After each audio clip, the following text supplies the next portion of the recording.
I heard about our latest offer to China, and all I could think about is how the invitation would read. Dear China, you are cordially invited to join us in joint naval exercises off Hawaii next year. I mean, what is the next line? Be there or be square?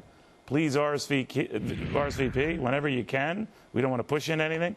That announcement going out days ahead of both the presidents of China and the United States sitting down and slap dab in the middle of an escalating hacking scandal and now potentially a trade scandal as well, as Beijing plays cozy with Iraq and its oil and virtually every major Caribbean nation that has its hand out for Chinese money, and a lot of it. To retired Navy Admiral James Lyons on why playing nice with China doesn't always mean making progress with China. But man, oh man, I was looking at all of this, Admiral, and I started saying, we're playing the same old games. So we're back to that. What do you make of it?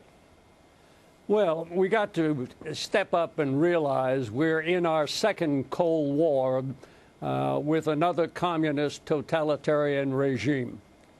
And that's what President Obama needs to make clear in his meeting in California with the Chinese president. He's got to show the leadership that has been lacking up to this point.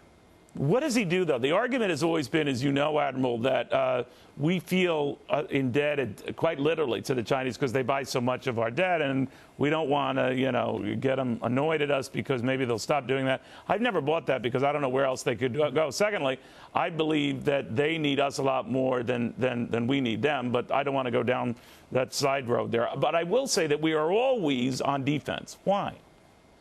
Well, first of all, you know, I don't understand, Larry, why everybody is shocked on this hacking issue.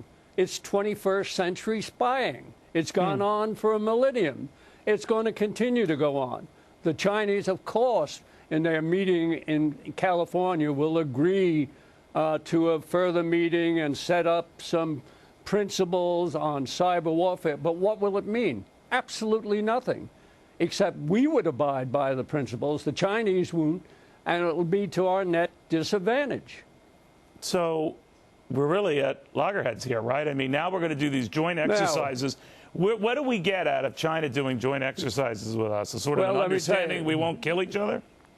Let me tell you what it does for China. With all their hacking and their penetration of our intelligence, defense agencies, what it will prove is that the intelligence that they've been able to gather surreptitiously, they can now check in our actual operations in Hawaii. This makes no sense to me at all. When I was Commander-in-Chief of the Pacific Fleet, it would have been like me inviting the Soviets to participate in our exercise to show them all our coordination, communication services, and how we operate. Wow. This makes no sense. Could you flip it around, Admiral? Do we get anything out of it to spy on their stuff? They're not going to show us anything. They'll have umpteen political commissars on their ships to participate. They will be copying down everything we do. What we need to do is really get serious here. First of all, we need to tell China, look, you've built a Navy specifically to go against the United States Navy. Your anti-ship ballistic missile are not geared to go against the Bangladesh Navy. And we need to tell them that we consider this an unfriendly act. Furthermore, you know, let's be upfront here. China has 3,000 miles of underground reinforced tunnels for their nuclear strategic intercontinental ballistic missiles. You know, General Ursin, who was the former director of Russia's strategic forces, told me they estimate that China has at least 1,800 warheads. And we want to go ahead and further reduce our warhead inventory and put our national security at risk. This is nonsense. What President Obama should make clear to the Chinese president, we're going ahead with the modernization of our nuclear infrastructure and developing new warheads, and that's how he will start to raise deterrence.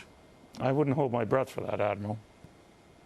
Well, we need to make sure that the American people need to send the message. Do it through Congress. And we also need, we have to develop a very complete offensive and defensive cyber warfare plan, which will then actually hold our companies who fail to comply, and when they find they've been penetrated and don't put in place the necessary firewalls and protection to protect that sensitive technology and information, they have to have their contracts rescinded, and they need to be fined. All right. Well, Admiral, you make way too much sense, but it's always good seeing you, sir. Thank you very, very much. Nice to be here. Thank you. Thank you. Meanwhile,